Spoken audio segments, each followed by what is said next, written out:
Siapa kata nak tahnik baby, tak ada ya? Ada WhatsApp saya kata nak datang pukul 3.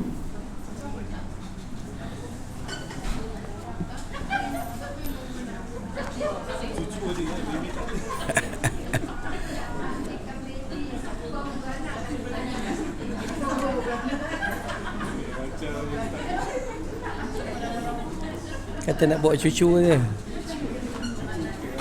Okey.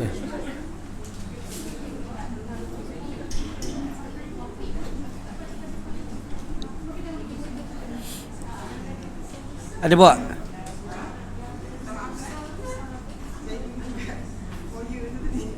Oh ya ke?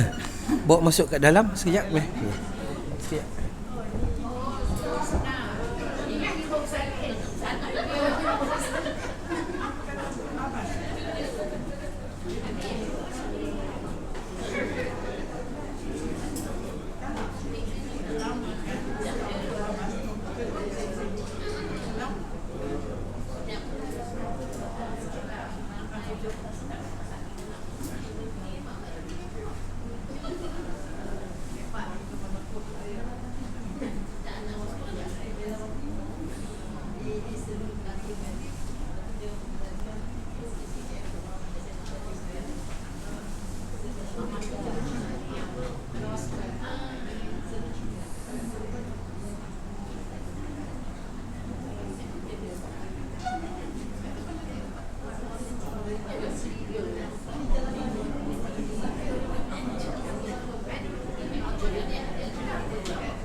أعوذ بالله من الشيطان الرجيم. بسم الله الرحمن الرحيم. السلام عليكم ورحمة الله وبركاته. إن الحمد لله نحمده ونستعينه ونستغفره ونعوذ بالله من شرور أنفسنا ومن سيئات أعمالنا. من يهده الله فلا مضل له ومن يضلل فلا هادي له. أشهد أن لا إله إلا الله وحده لا شريك له وأشهد أن محمدا عبده ورسوله. اللهم صل على محمد وعلى آل محمد.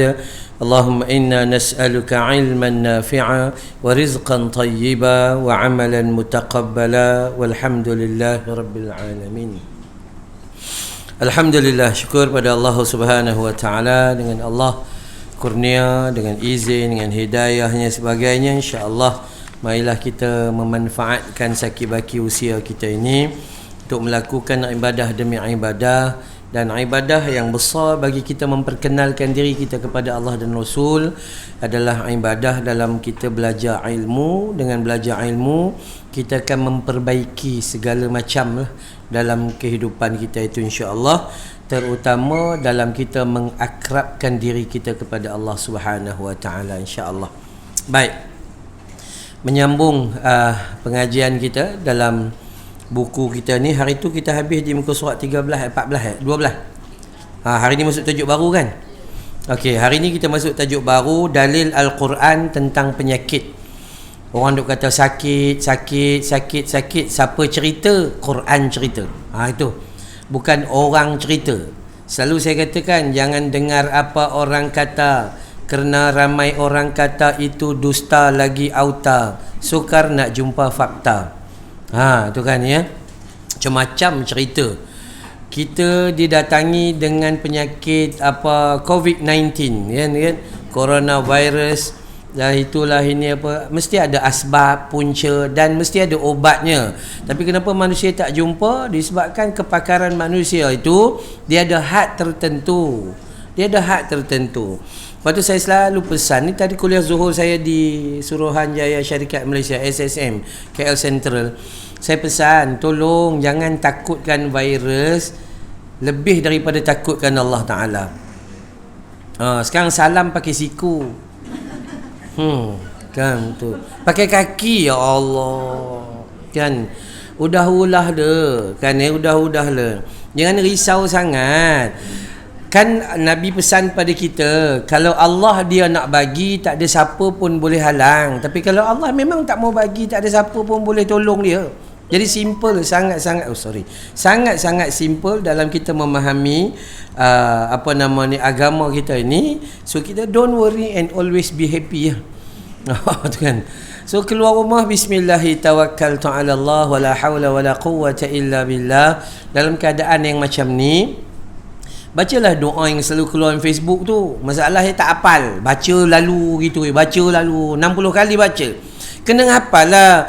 Allahumma inni a'udzubika minal baras wal junun wal judam wa min sayyi'il asqam. Hak tu hadis sahih. Ulang. Udah tak reti benar lah awak tu Jawa, tak faham bahasa Arab. Macam mana doa? Ya Allah ya Tuhanku, ku mohon padamu ya Allah, hindari aku dari segala macam penyakit yang berjangkit ini ya Allah. Udah selesai. Ya, yang best sekali adalah kita boleh pegang macam mana Nabi Ibrahim pegang ketika dia nak dilempar ke dalam api. Hasbiyallahu wa ni'mal wakil. Udah selesai, habis. Yang lain kita usahalah insya-Allah ya. Baik. Pertamanya dalam bab dalil Al-Quran tentang penyakit ini, haruslah diketahui bahawa penyakit itu terbahagi kepada dua bahagian, iaitu penyakit batin dan penyakit zahir. Penyakit batin yakni penyakit ruh atau penyakit perasaan, yakni penyakit hati, penyakit akal fikiran. Orang lain tak boleh baca penyakit kita.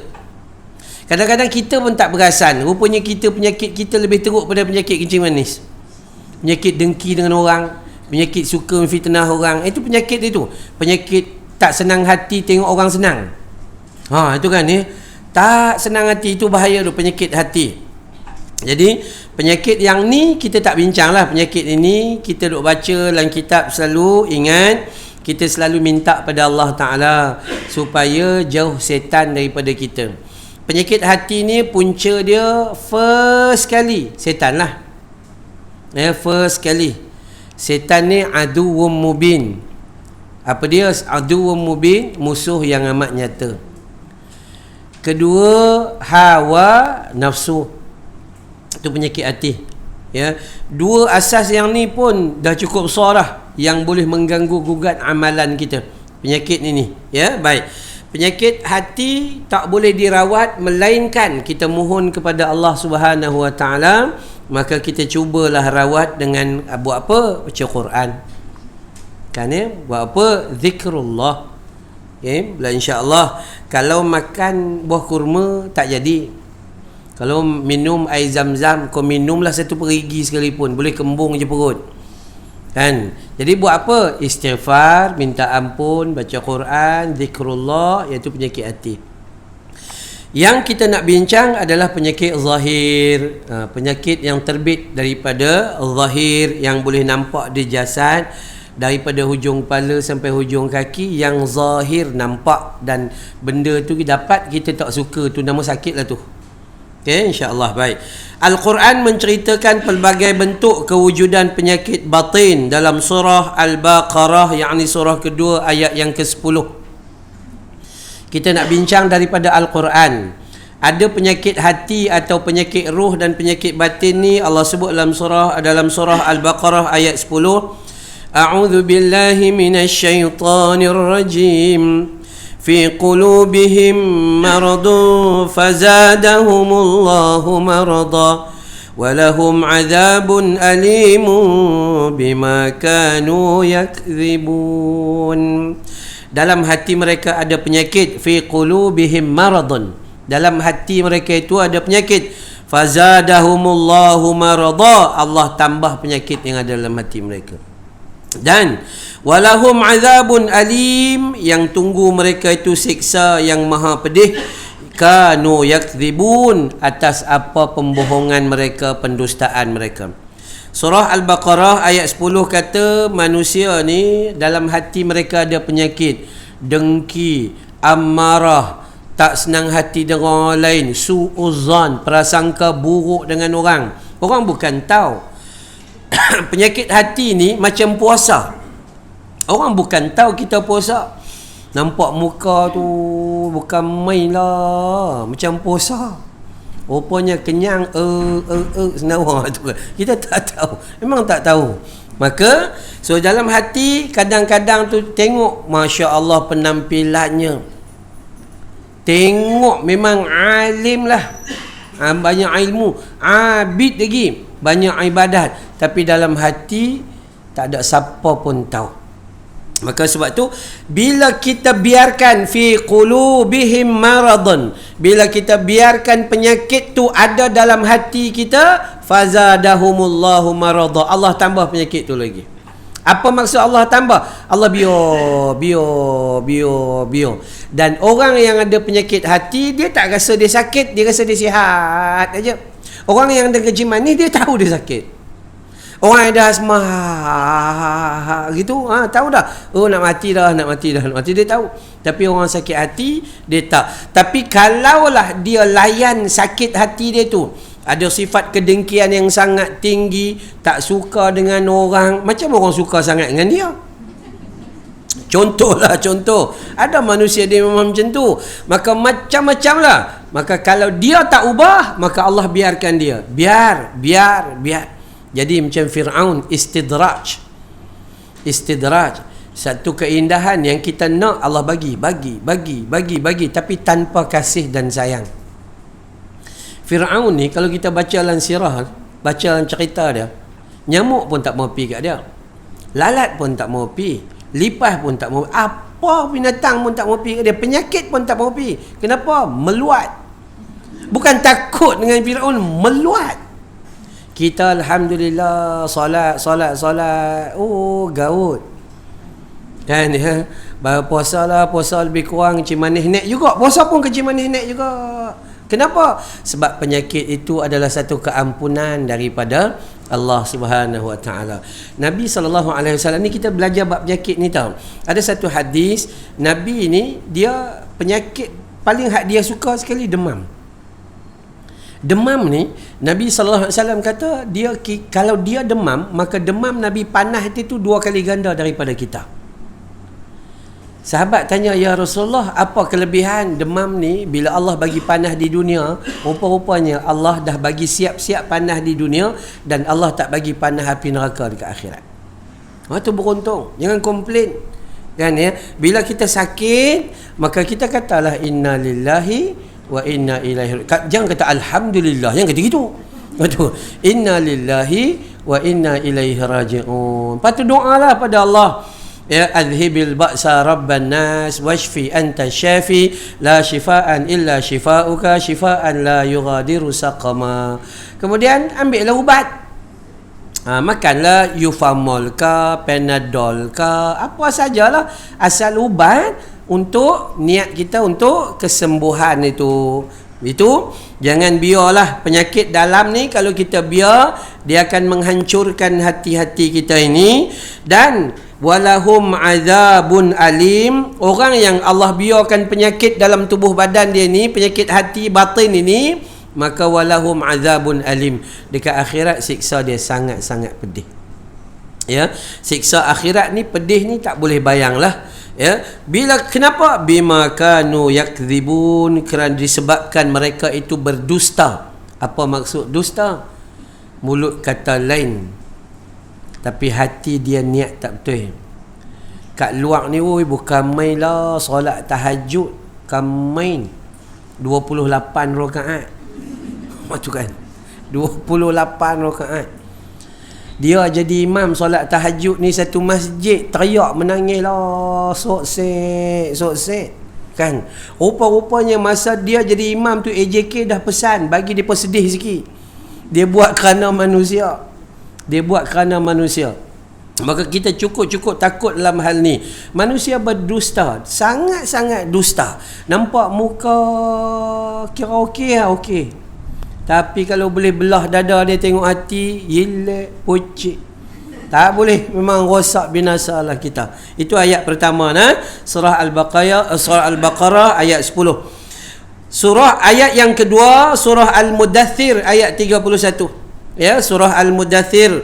Allah Ta'ala kata, a'udzu billahi minasyaitonir rajim. وَلِيَقُولَ الَّذِينَ فِي قُلُوبِهِم مَّرَضٌ وَالْكَافِرُونَ مَاذَا أَرَادَ اللَّهُ بِهَذَا مَثَلًا إلى الآخر الآية. Supaya orang-orang yang di dalam hatinya itu ada penyakit dan orang-orang kafir itu mereka berkata, apakah yang dikehendaki Allah dengan bilangan ini sebagai perumpamaan. Maksudnya orang ni ada yang tak suka dengan apa yang Allah nyatakan dalam Quran. Allah bagi perumpamaan dalam Quran, ada macam nyamuk, ada macam lalat. Kita orang yang tak suka dengan Quran, kita apalah cerita pasal nyamuk, ceritalah pasal kapal terbang. Contoh. Apalah cerita pasal parit ya untuk peperangan, ceritalah pasal hal lain yang besar sikit dan sebagainya. Maka manusia rasa tak seronok apabila Allah meletakkan mana datangnya ni hak kita dah selalu sebut ni, dil to pagal hai, dil divana hai, dil to pagal hai, dil divana hai. Tu faham ke tidak? Dil to pagal hai, hati boleh jadi gila. Ya, apabila manusia tak, hati ni dia akan rosak. Saya selalu ulang, hati adalah perkara yang paling penting. Sebab tu solat, perkara pertama sekali sebelum takbir ada apa? Niat. Jawab pandai. Ya, sungguh ada niat. Apapun amalan dinilai daripada niatnya. Maka insya-Allah pandai tak adalah berapa pandai Ni yang datang mengaji bukannya pandai pun. Datang niat dia ikhlas, alhamdulillah. Buku semenjak mengaji tukar 3 dah buku.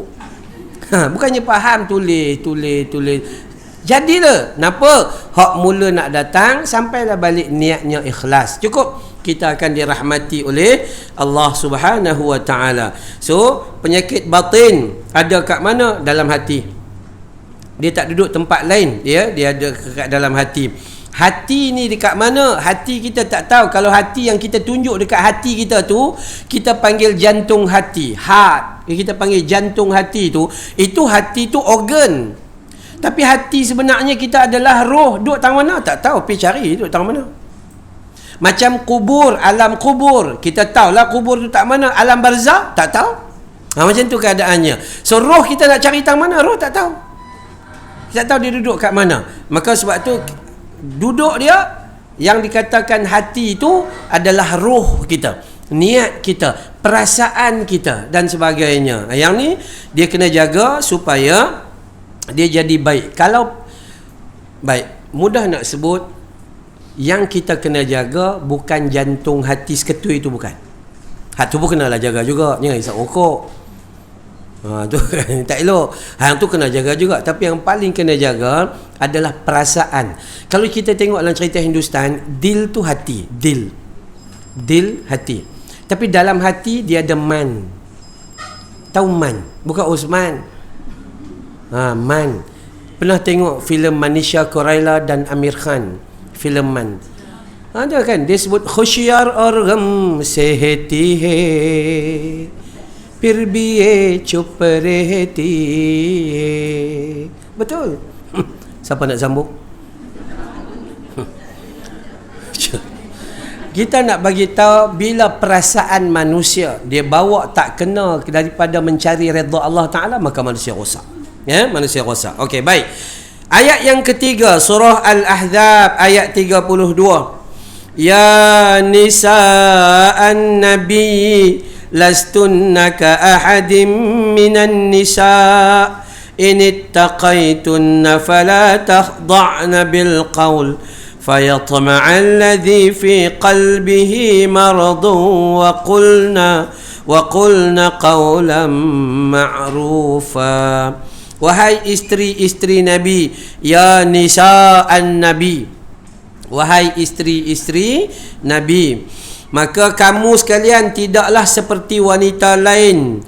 Jika kamu bertakwa, maka janganlah kamu tunduk dalam berbicara sehingga berkeinginan orang yang ada penyakit dalam hatinya, dan ucapkanlah perkara yang baik-baik. Allah pesan, wahai isteri Nabi, Hampa ni kena jaga lebih daripada wanita lain. Jangan duk cakap benda yang bukan-bukan, nanti dia mai penyakit di dalam hati. Penyakit. Kalau kita cerita pasal penyakit, kita akan cerita penyakit hati. Allah khabarkan cerita atau Nabi kisah bagaimana Aisyah radhiyallahu anha. Aisyah ni dia cemburu dengan Khadijah binti Khuwailid. Walaupun Aisyah ni lepas Khadijah 3 tahun meninggal, baru dia menikah dengan Nabi, tak ada kena mengena apa pun dengan dia. Tapi dia mai juga perasaan itu.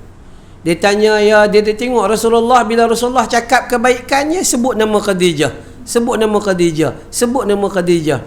Beberapa kali dalam hadis riwayat Imam Al-Bukhari, Aisyah tanya, ya Rasulullah, awak duk sebut nama dia saja. Tapi Rasulullah tak cakap Kedah lah.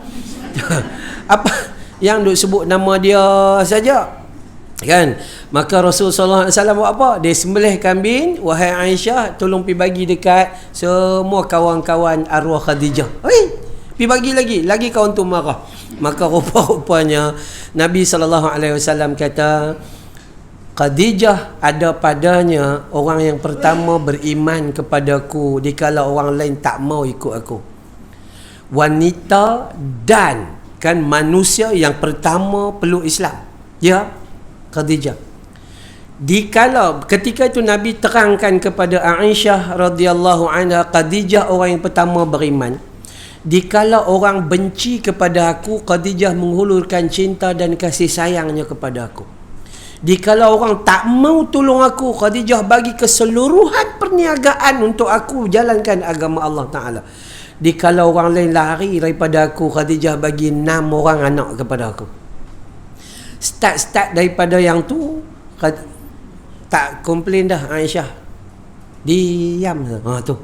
Ada tak manusia jiwa macam ni? Ada. Memang ada. Bukan kata dekat dekat madu dia saja. Bini orang lain pun dia komplain.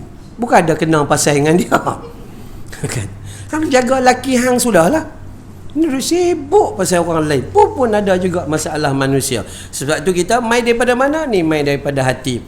Hati yang baik melihat semua orang baik daripada diri dia.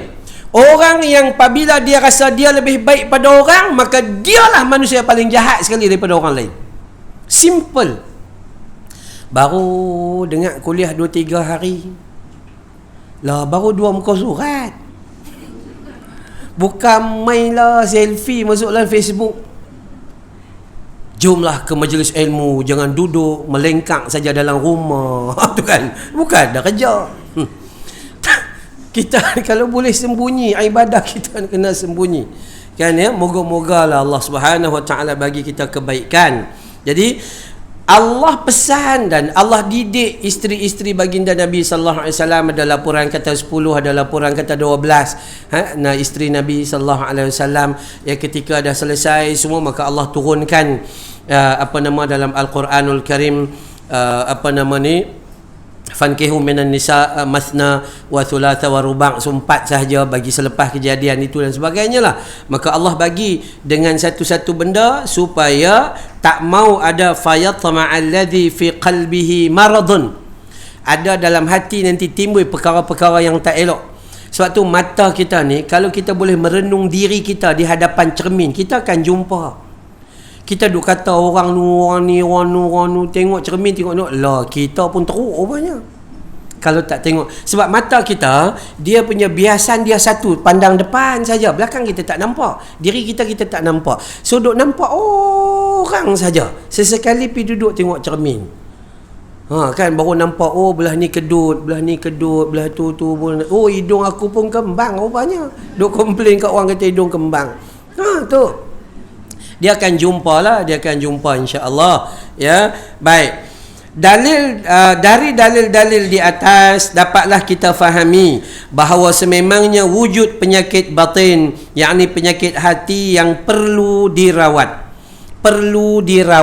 Rawatan penyakit hati paling besar tu lah yang kita selalu ulang tu. Surah apa nama? Surah Al-Isra surah 17 ayat 82 kan, Allah kata wa nunazzilu minal qur'ani ma huwa shifaa'un wa rahmatun lil mu'minin wa la yaziduz zalimina illa khasara. Telah kami turunkan Al-Quran itu sebagai obat, penawar dan penyembuh dan kasih sayang kepada orang yang beriman. Maksudnya bukan baca ayat tu. Oh, baca ayat tu saja ke Ustaz? Bukan. Allah kata kami turunkan Al-Quran, maka kalau nak sembuh baca Quran daripada surah Al-Fatihah sampai surah An-Nas. Kan? Bukan kata oh ambil ayat tu saja ke Ustaz? Oh, lang tak sembuh-sembuh. Memanglah kena faham. Allah cerita kami turunkan Quran. Jadi hang kena pakai Quran lah, baca Quran, baca Quran. Niat dalam hati, ya Allah, aku ni tak apa sihat. Luar pun tak apa sihat, dalam pun rasa macam tak apa sihat. Dengki pun boleh tahan juga. Duk ingat yang bukan-bukan, su'uzon. Laki balik awal pun komplain, laki balik lambat pun komplain. Kan ya? Jadi tak elok. Jadi baca Quran, bila setiap baca Quran, anggap dia sebagai penawar, sebagai obat, sebagai syifa dan penyembuh. So bacalah. Apa baca Quran ya Ustaz? Iya. Kau nak apa? Tangkal-tangkal? Tak ada tangkal. Dia nak tangkal. Ini jadi masalah kita. Saya lama dah tak merawat orang. Tapi bila diminta tolong balik daripada Kelantan, minggu lepas saya berada di Kelantan, Tanah Merah, Gua Musang, Kota Baru, banyak tempat jugalah. Esok, insya-Allah esok lusa di Simpang Renggam sampai hari Ahad. So bila balik ada orang minta tolong Ustaz, minta perempuan lah, perempuan. Orang lelaki ni minta tolong sebab dia dengan jin dia tak takut, sebab dia lagi jin daripada jin orang lelaki ni. Jadi dia tak minta apa-apa. Orang perempuan, Ustaz saya ni gini, saya kata buat apa? Tak ada apa-apa Ustaz, semua badan tak sihat. Badan tak sihat pergi jumpa doktor lah. Tu je. Tak ada Ustaz, saya takut. Saya ada macam-macam ni. Ada orang bela. Ya Allah, dia benda-benda pelik. Tapi bacalah Quran juga. Bacalah Quran. Saya kata balik ni tolonglah baca Quran. Dia balik, Ustaz tak, bila kita dia WhatsApp, Ustaz saya semakin baiklah, tapi macam hari ni, macam selepas 3-4 hari, lepas tu dia WhatsApp balik, hari ni macam tak apa sihat lah Ustaz. Saya tanya 3 hari balik baca Quran ke tidak? Tak ada. Kan? Semua harap ke Ustaz. Udahlah bagi RM2 aja. Contoh kan bukan nak minta RM2 tu, bukan, tapi kekuatan kita adalah Al-Quran. Jangan jauh daripada Al-Quranul Karim ya. Okey, baik. Jadi rawatan dia, kalaulah penyakit, kalau nak dirawat penyakit tu penyakit hati, maka baca Quran. Kalau penyakit tu penyakit zahir, baca Quran dan seterusnya cari obat. Kalau penyakit hati memang tak ada obat, melainkan baca Quran, zikrullah, duduk di rumah, subhanallah, alhamdulillah, la ilaha illallah, wallahu akbar. Udah tenang, satu. Itu kalau penyakit hati ya. Kemudian kalau penyakit zahir, maka rawat dia baca Quran juga. Tapi selepas baca Quran, cari obat. Nabi pesan, cari pakar dan dukun yang terbaik. Guna wang RM1. Ustaz, saya ni pergi klinik kerajaan Ustaz. Asal sebab klinik swasta ni mahal Ustaz. Duit simpan buat apa? Esok mati duit gelak kat kita gitu. Bila Allah bagi duit, guna. Kenapa kena guna? Sebab bila kita guna, kita dapat pahala dekat akhirat. Sebab menggunakan harta pada tempat yang betul. Malu kita di sekolah sekarang. Aduh, bila kita duduk dalam AJK, PIBG ke apa-apa ni, malu no. Kenapa? Mak bapak sanggup gaji. Tulis maklumat tu, bubuh gaji ditukar, buat apa ni, slip gaji palsu, cuma nak dapat yang RM100 tu je. Menipu kiri kanan. Kan? Allah Rabbi, dapatlah duit, dapat tak? Dapat juga 100, tapi dapat bahan bakar dalam api neraka jahanam. Menipu. Tu indahnya bila kita ada jumpa orang miskin, kita tanya, tak minta ke yang duit 100 tu anak-anak? Tak apalah ustaz, mungkin ada orang lain lebih susah daripada saya. Lain bedanya. Kita naik BMW X6 gagah perkasa, kan? Tiba-tiba 100 tu pun nak. Kita yang nak pergi buat siasatan ni pun rasa malu nak tanya dengan dia tu. Haji boleh tahan 3 kali haji Facebook itu, kan? Dia nak tunjuk tu. Maka takutlah penyakit tu. Mana datang penyakit tu? Penyakit hati seperti hasad dengki. Orang lain dapat, aku pun rakyat Malaysia, bagi je. Dia gitu, kan ya? Iri hati, hasad dengki, ini cukup buruk. Iri hati tak senang. Sebab tu kita orang Melayu lah tuan, nak kata Islam tak berani kata orang Melayu, kan? Orang Melayu memang gitu, meniaga je. Ustaz, minta tolong ustaz tengokkan kedai saya. Asal ada orang kata dia lalu macam tutup aja. Dah memang kau tutup. Memang. Saya punya cerita senang aja. Tak payah duk ambil mangkuk isi air nang buti nang kui, tak payah susah hati. Dan tak ada ustaz, saya buka. Memanglah kau buka, kau duduk dalam tu, customer kau tak panggil. Macam tutup, suram, lampu tak nak buka, meja kotor, kerusi kotor. Memang nampak macam tutup lah. Tak ada ustaz, orang sebelah buat. Kan? Itu masalah iri hati. Orang sebelah laku ustaz, tak tahu ke mana, apa dia buat pun tak tahu. Entah-entah dia masak pakai air ketum. Allah Rabbi, kan saya selalu kata orang jual nasi lemak, apabila orang tak beli nasi lemak awak kena check lah. Dulu awak buat nasi lemak, dia punya lemak dia tu, buka je plas kayu tu kan, 1 kilometer bau, hui harumnya. Ni Kak Mah punya nasi lemak ni. Sekarang buka letak hidung pun tak bau.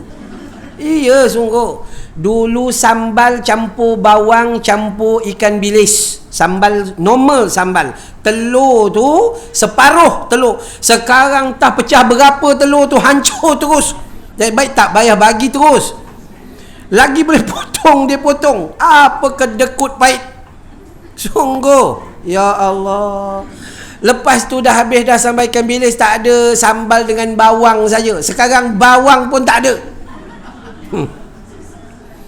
Macam mana manusia nak dapat rezeki? Bukan kata halal saja, tayyiban wa barakat, dia kena bagi barakah. InsyaAllah kita akan dapat kebaikan. Tak apalah, pelan-pelan, InsyaAllah. Jangan ada perasaan hasad dengki, jangan ada perasaan iri hati. Yang paling besar perasaan yang tak baik adalah perasaan kau buruk pada orang lain. Ni ada je yang tak kena. Tanya belum, siasat belum, mudah, belum apa-apa. Orang beli kereta baru, kita kata apa? Alhamdulillah, syukur. Lama dia pakai Proton Saga tahun 1985. Proton Saga tu kan, bunyi gedong-gedang. Dia dapat pakai kereta baru, kita kata Alhamdulillah, kan? Patut syukur. Tu rasuah lah tu. Kan? Hati-hati nah. Okey, baik. Seterusnya kita sambung muka surat 16. Al-Quran juga menjelaskan kewujudan penyakit zahir. Hak tadi batin, yang kita kena rawat dengan zikrullah, dengan baca Quran, dengan minta ampun pada Allah. Yang ni penyakit zahir. Suratul Nur ayat 61 kata Allah, a'udzu billahi minasyaitonir rajim. Laisa 'alal a'ma harajun wala 'alal a'raj wala 'alal a'raj harajun wala 'alal marid haraj. Ya ila akhir al-ayah. Tidak ada halangan bagi orang buta, a'ma, tidak pula bagi orang yang lemah, dan tidak pula bagi orang yang sakit. Maksudnya ada orang yang sakit, dia tu bentuk dia apa? Buta. Tu sakitlah tu, lemah. Dia gagal untuk menguruskan hal diri dia, mungkin gitu dan begini. Tapi nampak orang buta lebih cerdik pada kita. Orang buta hafal Quran siang malam pagi petang, kita yang terang tak hafal-hafal sampai ketua. Contoh kan. Baik. Kemudian wala 'alal a'raj, ya, maksudnya orang yang lemah pun sakit juga. Lemah, makan ubat kencing manis, lemah, kira menguap ya. Dan wala 'alal marid, dan juga orang yang sakit. Apa saja penyakitnya, apa saja penyakit. La ni lagi teruk, macam-macam penyakit. Isteri saya mula-mula diagnose breast cancer. Mula tu dia bengkak saja, tak ada apa-apa, bengkak, ada perbezaan antara yang kanan dengan kiri. Lepas tu dia tanya, saya kata, nampak pelik ni, pergi hospital, pergi check, rupa-rupanya breast cancer. Dah check sekali lagi, pergi kali kedua, boom, ada pula dekat spine, dekat T12, tulang belakang. Dia bergerak. Duduk tak duduk, tonten, bergerak pula. Dia pergi ke abdomen, pergi bahagian perut pula dan sebagainya. Saat lagi dia main jangkitan buah pinggang bengkak lah, itulah, inilah dan sebagainya lah. Maka penyakit ni dia datang berbeza-beza dan bermacam-macam kepelbagaian. Kita tak tahu nak buat apa, melainkan kita balik kepada Allah Subhanahu Wa Taala. Tak payah duk kait lah ni ceramah macam-macam. Coronavirus datang daripada Illuminati dan Freemason. Ini cerita karuk-maruk yang tak tahu mana duk cerita itu, cerita ni. Hari tu siapa? Ada satu tempat dalam syurga ada kat Negeri Sembilan. Satu penceramah daripada Indonesia kata apa? Jelebu. Dia jelebu. Jelebu tu ada satu nama. Siapa nak pergi taman-taman syurga dalam syurga? Duk ada dekat dalam Quran katanya. Dan boleh pergi. Siapa nak pergi tengok dulu pergi jelebu. Dia kata gitu. Mengarut sampai macam tu.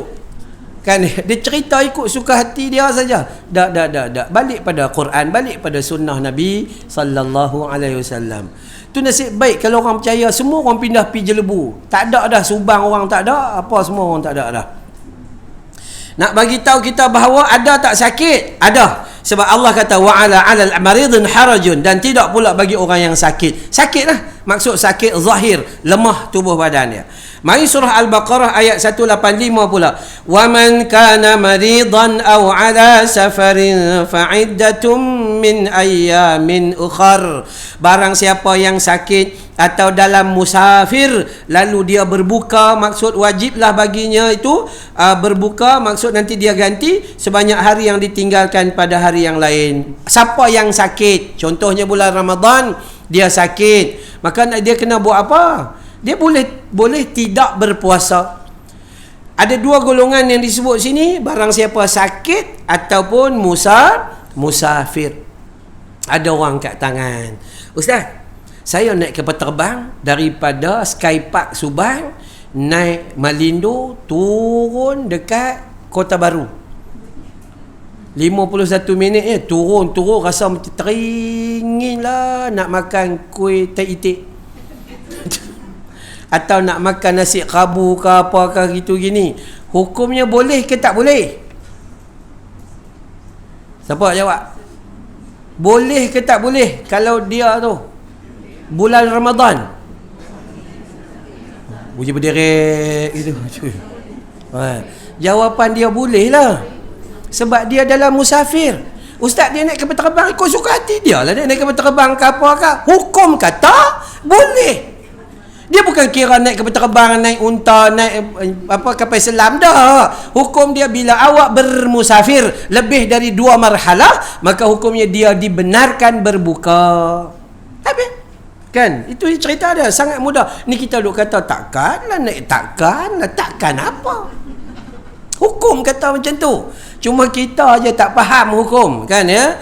Jadi sebab tu bulan Ramadan, kalau kita tiba-tiba berjalan jauh kita pertahan, kita tak mau berbuka, tak apalah, jangan duk kata ke orang. Awak tak mau berbuka tak apa, jalan tiba-tiba berhenti dekat tandas di RNR. Ada satu puak berhenti kat bawah pokok, bentang kain, pakat duk berkelah satu keluarga. Kita pun ambil gambar bulan Ramadan makan di khalayak ramai. Itu bodoh nama dia. Dia layak berbuka sebab dia musafir. Ustaz, makan di khalayak ramai biar pilah sebab dia boleh berbuka. Yang jadi salah, hang boleh puasa tapi tak puasa, makan pula di khalayak ramai. Yang tu salah lah. Tapi dia boleh berbuka. Ini ada orang tanya saya, ada seorang ahli agama makan dalam kapal terbang. Orang ni jumpa, dia kata, Ustaz, itu ahli agamawan terkenal Ustaz. bulan Ramadan.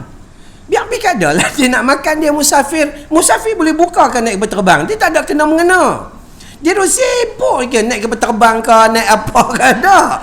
Asal musafir ke arah kebaikan lebih daripada 2 marhalah, maka bolehlah. Cuma kalau kita cek ayat Quran kata masa hang buka, agak-agak esok hang nak qada senang ke?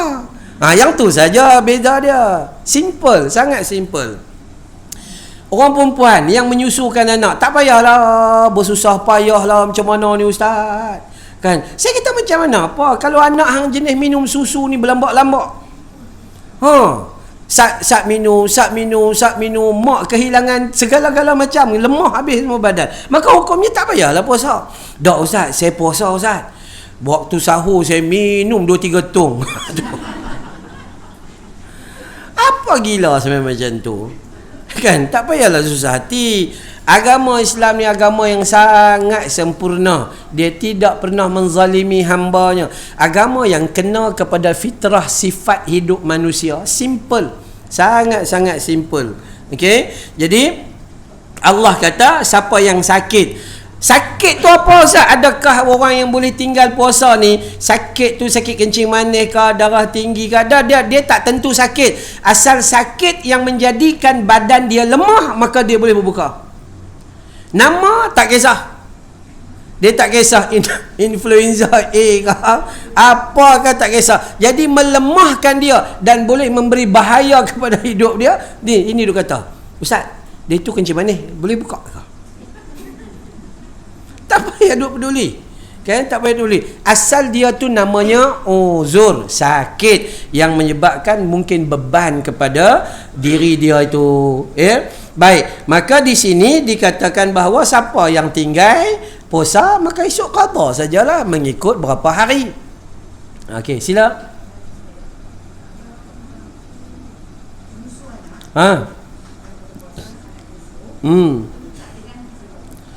Menyusu anak, perlukah dia ganti? Jawapan dia kena ganti. Memang dia kena gantilah. Malah ada sebahagian ulama kata dia kena tambah dengan 1 cupak beras sebagai fidyah. Ganti tu untuk dia, beras tu untuk baby dia. Dia macam tu. Atau sebagian ulama kata ganti pun dah cukup okey dah, memadai dah. Ganti dia memang kena ganti. Dia kena ganti. Okey, saya bukan orang kata orang ni, saya adik ipar saya dulu ada, bukan bibik lah, Neng. Bibik tu tua sangat. Neng lah, Neng. Muda sangat-sangat muda. Saya ingat dia umur 21 macam tu. Apa nama, dia je duk kerja orang gaji kat rumah, rumah adik ipar saya. Kemudian setiap hari dia haid tu, dia haid 7 hari, katakan 7 atau 6 hari haid.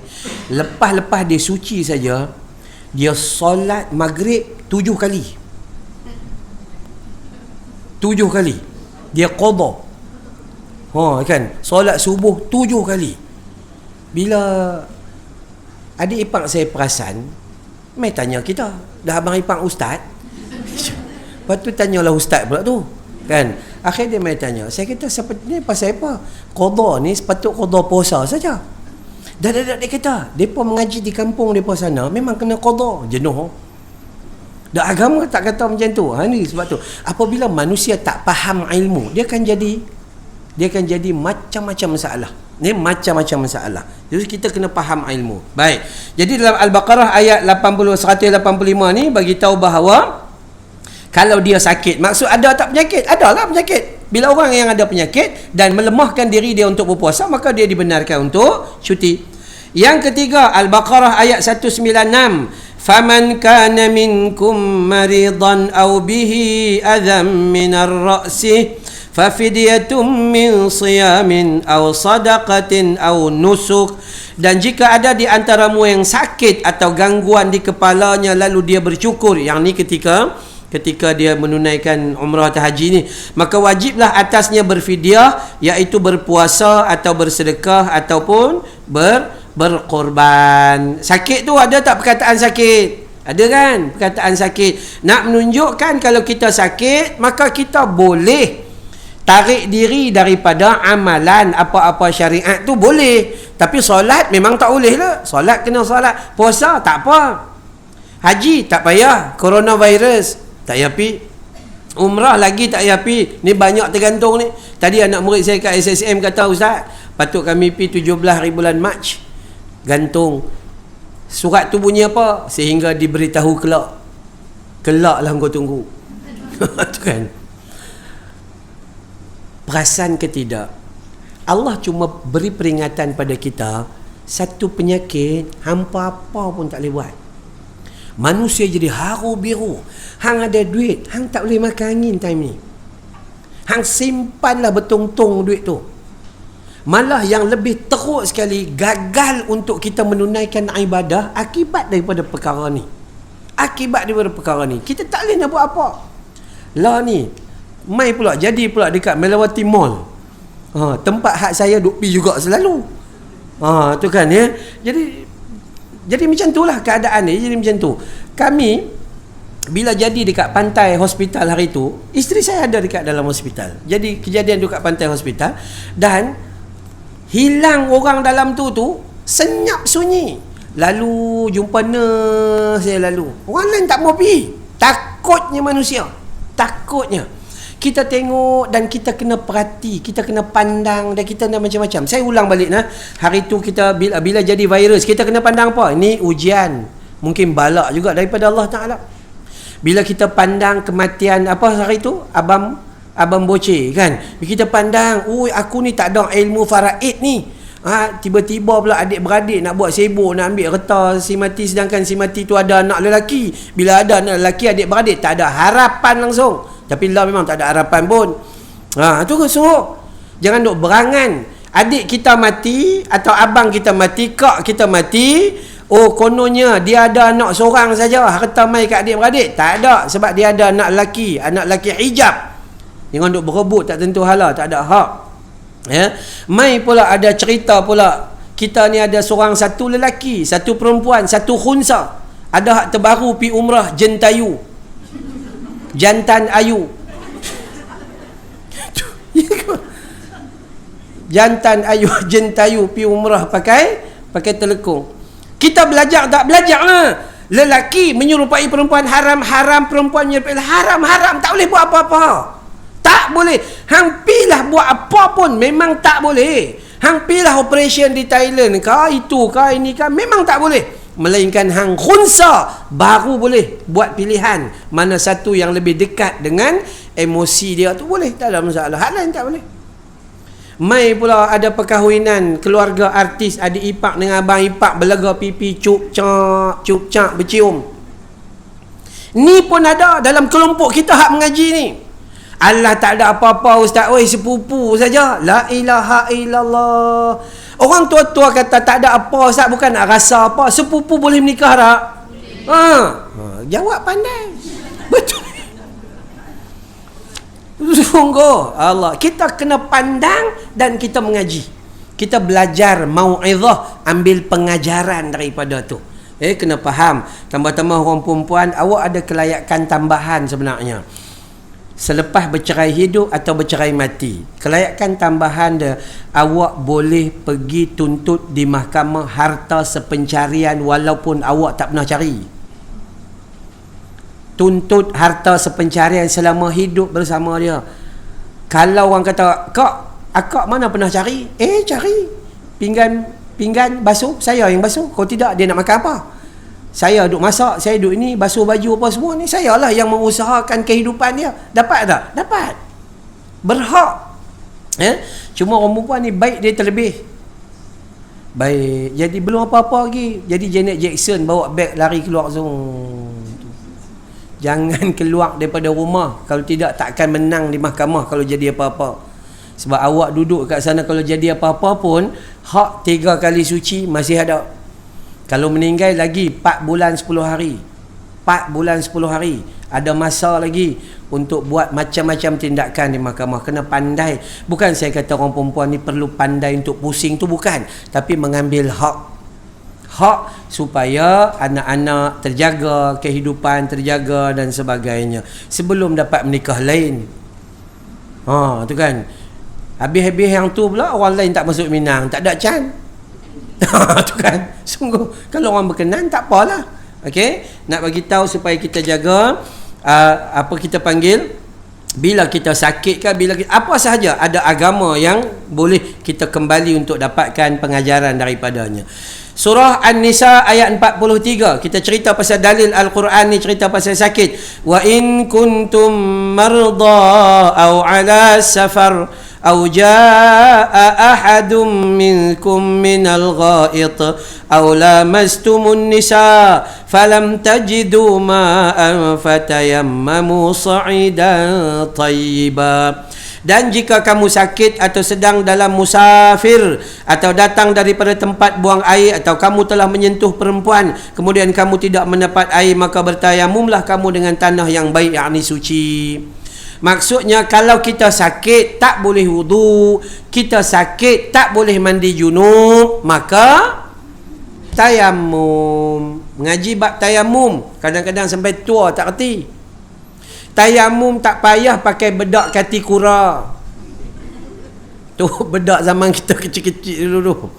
Tak payahlah bubuh bedak dalam apa nama?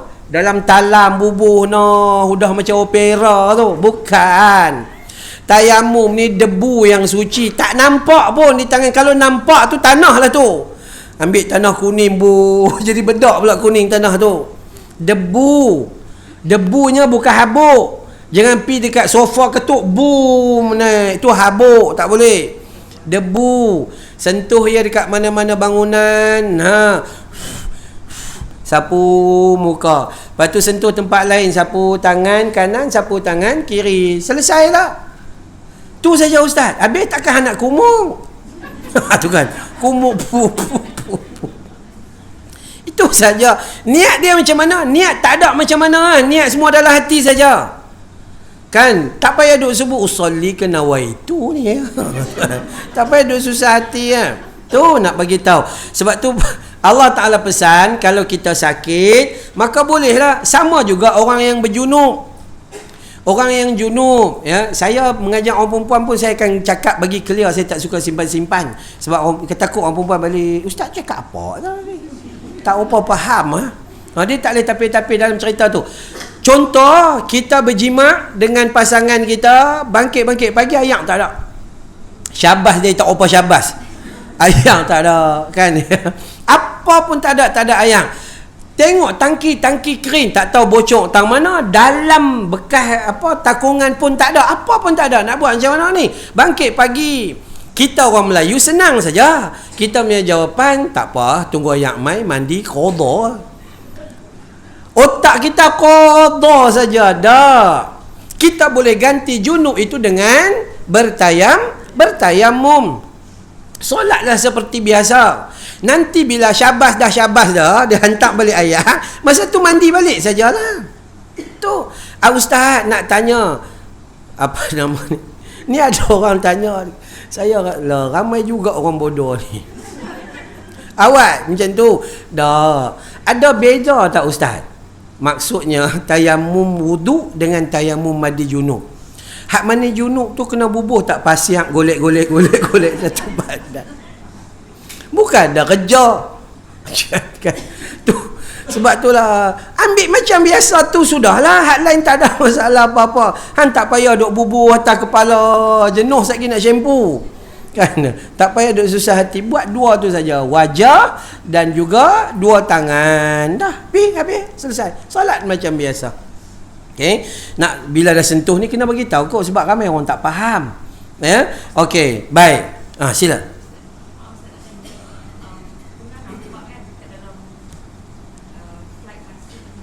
Okey. Okey. Bersit.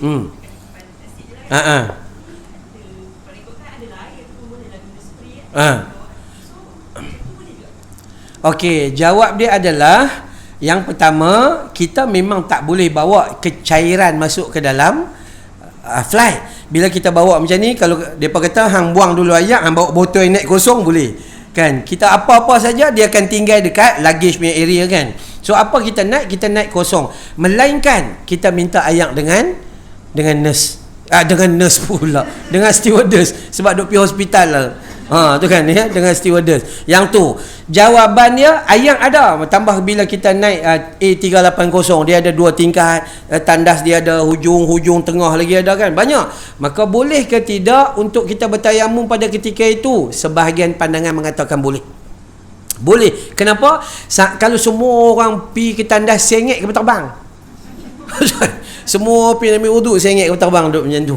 Maka sebahagian ulama kata boleh. Tapi siapa yang mampu untuk pergi ke tandas berwuduk, maka itu lebih istimewa. Itu lebih utama lah. Solat kena solat. Solat kena solat. Ya? Kemudian bila pergi ambil wuduk, balik dan solatlah cara duduk di tempat kita, tempat seat kita tu. Okey? Baik. Ada siapa lagi nak tanya? Sat ya waktu dia ni ya. Okey, baik, kita ambil di penghujungnya. Dari kenyataan di atas menunjukkan bahawa sememangnya wujud juga penyakit zahir, yakni ke atas manusia, ada penyakit batin, ada juga penyakit zahir. Ya, baik. Cuma jangan duk percaya ni jin, tu jin, ni jin, tu jin. Tak ada. Tambah orang perempuan hampa jangan nak risau sangat dengan jin lah. Laki hampa lagi jin daripada jin. Saya sajalah saya pergi ceramah hari tu dia kata, ustaz, jin ni jin. Tak payah duk risau dengan jin. Jin pun tak berkenan dengan kita. Habis seluar jin kita pakai, depa bukan ada seluar. Nah, sebagai orang yang beriman, kita disuruh supaya berusaha untuk merawati setiap penyakit. Tu penting lah. Bukan takat kita kena penyakit kan, ambil buah kurma ya telan. Betul. Janganlah jadi bodoh sangat. Nabi kata siapa makan buah kurma ajwa 7 biji satu hari, dia selamat daripada penyakit besar. Betul. Tapi hang makan sebelum kena penyakit. Ni hang dah ada kencing manis, gaut darah tinggi, sakit jantung, baru nak buah kurma, lagi teruklah darah tinggi kencing manis tu. Nak kena faham. Jadi kurma lah ni siapa nak kena makan? Anak cucu kita yang belum sakit. Bukan kita yang pagi-pagi cucuk 16, cucuk 17, cucuk 16. Bukan hak kita ni. Kurma hak kita lah ni. Bertakat makan macam tu sikit-sikit buka puasa saja. Tu kena faham. Malah lah ni pula peniaga, semua penyamun-penyangak semua. Buah kurma tu dia direndam dengan air gula madu tu. Oh, kita kata manis. Makan 3 biji naik 30 kencing manis. Betul yang ni. Maka kita kena faham, untuk rawatan harus secara klinikal, herba semula jadi. Itu kita pergi cari yang tu lah. Moga-moga dapat kebaikan. Baik. Dan mencari kesembuhan dengan menepati hukum Allah dan Rasul. Itu penting. Tak boleh buat ikut suka hati. Pentang-mentang tu, ustaz, saya pergi nu belah sana, ada sik dengan jeniang nu belah Kedah. Ada orang tu dia punya ustaz, nalar ke power ustaz, 17 tahun dia stroke, pipi tepuk pam 17 kali tepuk, merawat 17 tahun punya, buang tongkat lari keluar bubu gitu. Saya kata saya tak tahulah, saya tak pernah jumpa. Kalau hampa cerita pun saya tak pernah jumpa. Kalaupun jadi, maka dia tumpangkan jin masuk dalam badan tu. Ini kita belajar perubatan Islam, kita jumpalah macam-macam perangai orang yang macam ni. Dia tumpang pisat, lepas tu jatuh sakit balik pi kat dia lagi, kena 2,000 lagi. Tu aja. Kan ya? Maka ingatlah, awak kencing manis 5 tahun. Dia tak boleh tiba-tiba minum pamoga satu hari tu, tiba-tiba nak jadi baik. Tak gitu. Dia akan, ubat klinikal ni dia akan ambil masa satu. Dan dia lihat atas usaha kita juga. Hang makan ubat, tarik tu dia campur dengan Neslo ais, tambah manis, tambah Milo, tambah ais, segala macam tambah. Memang tak boleh nak buat apalah. Racun penawar. Apa yang jalan dulu? Racun lah. Racun. Penawar dia kena buat uji kaji, test masuk tak cukup, ya, dos tak cukup, duk cari dos punya pasal mati terus kita. Ya, maka dua perkara ini mengatakan bahawa jelas ada penyakit zahir, ada penyakit batin. Yang ni kita kena percaya. Dan seterusnya kita disuruh berusaha untuk merawat penyakit. Jangan duk biar ustaz baca yasin, baca yasin, baca yasin. Dah, bukan. Masa hidup tak baca yasin, masa sihat tak baca yasin, time-time sakit baru yasin. Rasa macam nak luku kepala. Dah, bukan macam tu. Jadikan Al-Quran keakraban, teman akrab kita, insya-Allah. Saya selalu katakan, contoh ni Ustaz, ubat tak ada, tak apa, baca, ambil ayat ni macam mana Nabi ajar, ambil ayat macam ni, baca ayat surah apa? Fatihah aja, tak payah baca Yasin. Kan ni nak baca Yasin aja. Surah Al-Fatihah aja Nabi ajar. Kenapa? Sebab dia tengok muka kita pun dia tahu kita memang jadi tak kuat punya. Kalau suruh baca Yasin mesti upah orang. Jadi baca Al-Fatihah. Baca Al-Fatihah, tarik nafas, tiup panjang gitu. Lepas tu minum. Minum dengan niat lah untuk beri kesembuhan. Lepas kita minum, kemudian tuang sikit kat tapak tangan, sapulah. Oh, lenguh bahagian sini sapu. Tu cara dia, minum dan sapu. Kemudian start kereta, pergi klinik. Kalau awak duk sambung minum, sambung sapu, sambung minum, sambung sejuk, kembung perut macam tu ya. Tak dapat. Tak boleh pun. Tak boleh buang satu jenis yang dalam kita ni akidah ahli sunnah wal jamaah. Kita ni pegang pada perkataan ulama contemporary, duit di doa. Bila jadi apa-apa, doa. Yang kedua, usaha, tak pernah berhenti usaha. Yang ketiga, istiqamah, doa berpanjangan, usaha berterusan. Dan yang terakhir, tawakkaltu 'ala Allah, tawakal. Dah serah pada Allah Taala. Doa cantik dah. Ulang siang malam pagi pulang doa. Mai, usaha dah, usaha Ustaz. Pergi jumpa doktor ni, pergi jumpa pakar ni, pergi jumpa orang, semua saya usaha Ustaz. Berterusan tak? Dua-dua berterusan, insya-Allah berterusan, istiqamah, tawakal, serah pada Allah Taala. Kalaulah Allah bagi kesembuhan, itu tanda Allah nak uji kita. Apa ujian kita? Nak tengok hang guna kesembuhan ni untuk ingat pada Allah ke, atau hang ingat pada Allah masa hang sakit saja? Katakanlah Allah tak bagi kesembuhan, bermaksud Allah nak bagi keampunan sampai kita menuju saat mati. Allah nak ampun dosa kita. Sebab apa? Sebab kita jenis tak minta ampun mereka kaki. Duk rasa macam dosa tak banyak. So Allah bagi keampunan. Macam kita kita bagi hutang ke orang tak mau bayar. Dengan kenapa? Kenapa? Sebab kita memang jenis al-bakhilun wal kedukutun.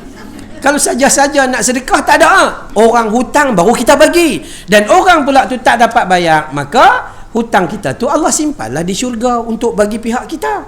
Tu saja. Bila kita husnuzan, prasangka baik, maka kita akan dapat kebenaran di dalam kita beragama. Wallahu a'lam. Insya-Allah. Baik, satu dua soalan silakan. Hari ni 10 hari bulan ke? 11. Oi, terlewat Zariah saya ni.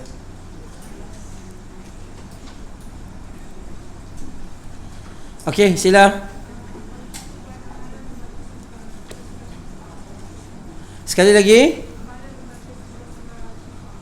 Okey, amalan membaca surah-surah atau ayat-ayat syifa, ayat-ayat penyembuh, maka hukumnya tidak menjadi masalah apa-apa, tiada halangan.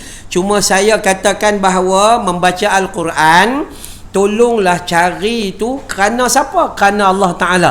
Bukan baca Quran tu sebab nak sembuh semata-mata. Sebab tu bila tanya saya katakan baca Quran. Jangan pilih. Pasal apa baca ayat ni? Sebab sakit. Habis kalau tak sakit, tak payah baca Quran. Tak boleh.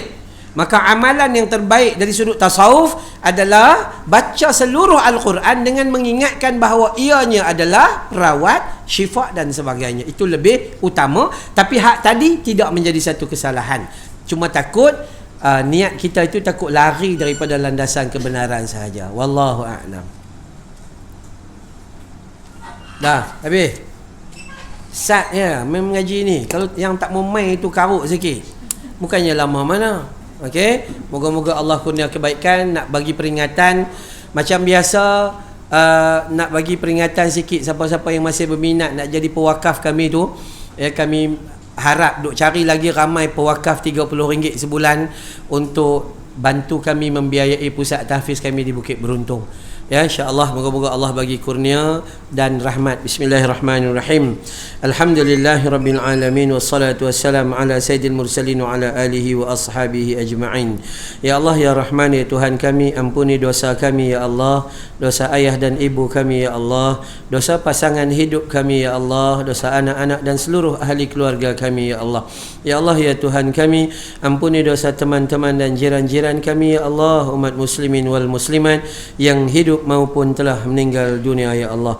Ya Allah ya Rahman ya Tuhan kami, kurniakan kebaikan kami di dunia ini ya Allah, kebaikan di akhirat nanti ya Allah, dan hindari kami dari bakaran api neraka-Mu ya Allah. Sallallahu ala Muhammad wa ala alihi wa sahbihi wa baraka wa sallam, walhamdulillahi rabbil alamin. Subhanakallahumma